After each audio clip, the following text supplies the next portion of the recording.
बताओ। तो भाई देखो, मैं आपको जो बताने जा रहा हूँ बहुत सेंसिटिव भी है। मैंने जब वीडियो डाली तो मतलब बहुत लोग वैसे हो गए थे कि यार कुछ याद आ गया उनको, है ना।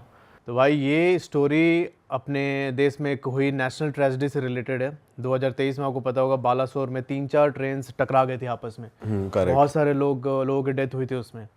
अब हुआ क्या था कि जहाँ पर ये एक्सीडेंट हुआ था उस जगह को बहनगा बोलते हैं, जो बालासोर के शायद वहाँ से 20-22 किलोमीटर दूर है, बालासोर मेन सिटी से। और ट्रेन जो ट्रेजेडी हुई थी उसका नाम यही दिया गया था, बालासोर ट्रेन एक्सीडेंट। तो बहनगा में जब एक्सीडेंट हुआ तो भाई बॉडीज़ इतनी ज़्यादा थी कि जो वहाँ का लोकल हॉस्पिटल था उसकी सारी बेड्स फुल हो चुकी थी, ठीक है। और एक्चुअल नंबर बहुत ज़्यादा थे, तो उन बॉडीज़ को उठा के वहाँ पर एक स्कूल है बहानगा हाई स्कूल, उसके अंदर रखी गई थी। अच्छा। उस स्कूल के अंदर एक मतलब छोटा सा हॉल जैसा एरिया है, उसमें ही सारी बॉडीज़ को इन्होंने रखा था।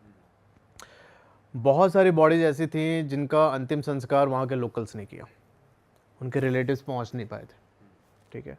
तो हमारे एक सब्सक्राइबर हैं उपमन्यु भाई, मैं उनका नेम चेंज कर रहा हूँ क्योंकि उन्होंने रिक्वेस्ट किया है। उपमन्यु भाई वहीं पर उनका ससुराल है बहानगा में। जब ये एक्सीडेंट हुआ तो ये अपने ससुराल में ही थे।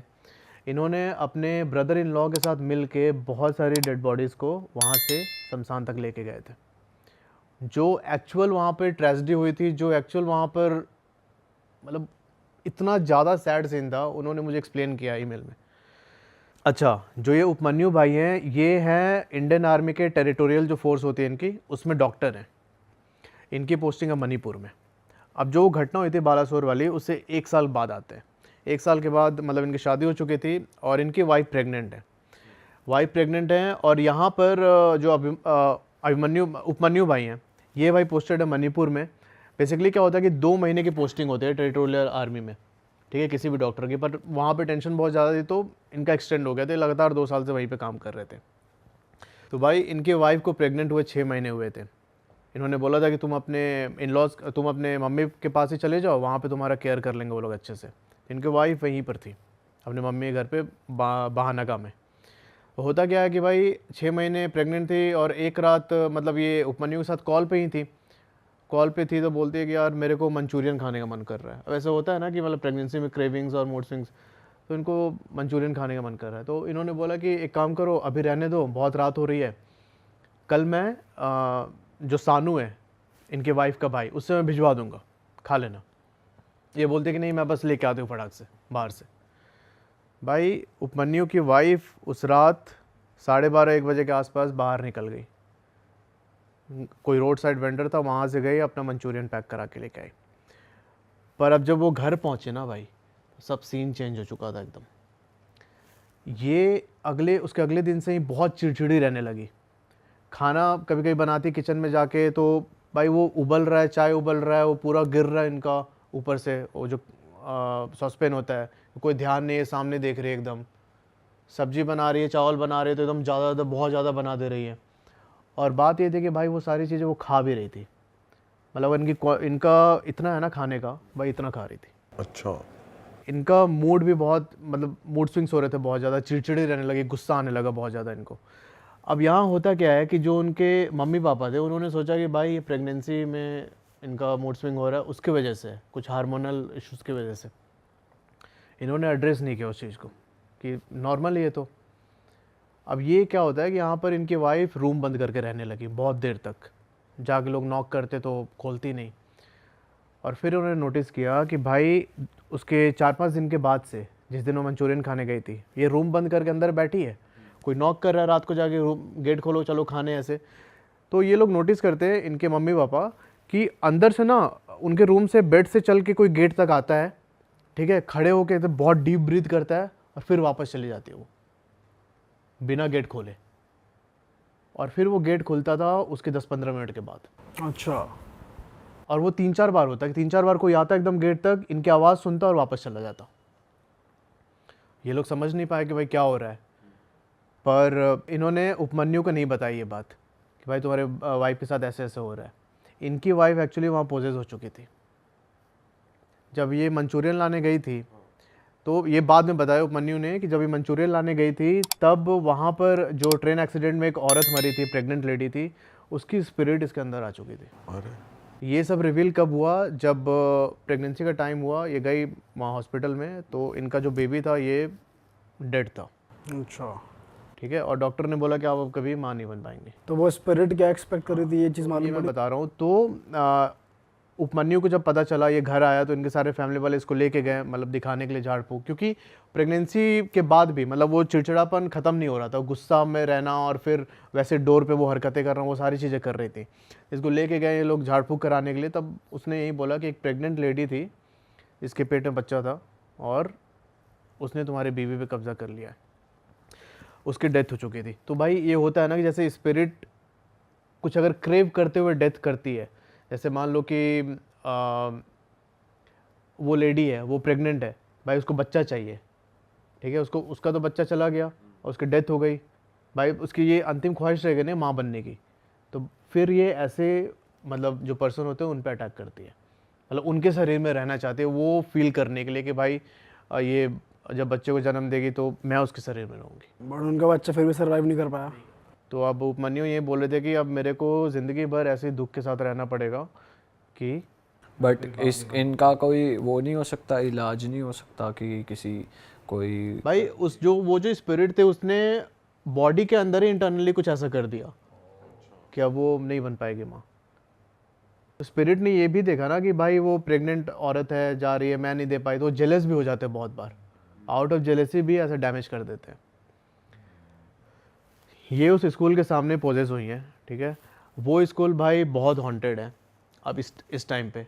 जो वहाँ के बच्चे थे जो स्कूल में जाते थे पढ़ने के लिए, उन्होंने भी अपने पेरेंट्स को कंप्लेन किया बहुत बार कि जब वो लोग उस वाले कंपाउंड से गुजरते हैं जहाँ पर डेड बॉडीज़ रखी गई थी, तो लोग देखते हैं भाई कि सामने स्पिरिट है, इनको शैडोज़ दिखते हैं, इनको मतलब एक्सपीरियंस हो जाते थे।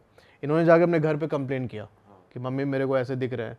बहुत सारे पेरेंट्स स्कूल में आए और इन्होंने मतलब बोला कि मतलब हमारे बच्चे ऐसे कर रहे हैं, सेफ़ नहीं है इनको यहाँ पढ़ाना। तब शायद लास्ट ईयर ये न्यूज़पेपर में भी निकला हुआ है, गवर्नमेंट ने उस स्कूल की जो वो वाला बिल्डिंग था जहाँ पर डेड बॉडीज़ रखे गए थे उसको डेमोलिश करके एक नई बिल्डिंग बनाई उधर। भाई आप इतना राइड करते हो, राइड के दौरान हुआ है कुछ आपको एक्सपीरियंस या कुछ है?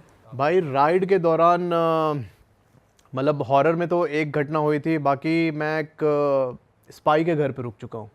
Indian spy? Indian spy. ओ भाई, उनके क्या एक्सपीरियंस थे भाई? हाँ वो मैं बताता हूँ, पर पहले ना मैं आपको ये हॉरर वाला बता देता हूँ। मैं उस समय ऑल इंडिया राइड पे था और उसी दौरान मैं पहुंचा था कन्याकुमारी। ठीक है, कन्याकुमारी से मतलब मैं ना ये 19,000 किलोमीटर की राइड कर रहा था एक टेंपल के फंड रेजिंग के लिए।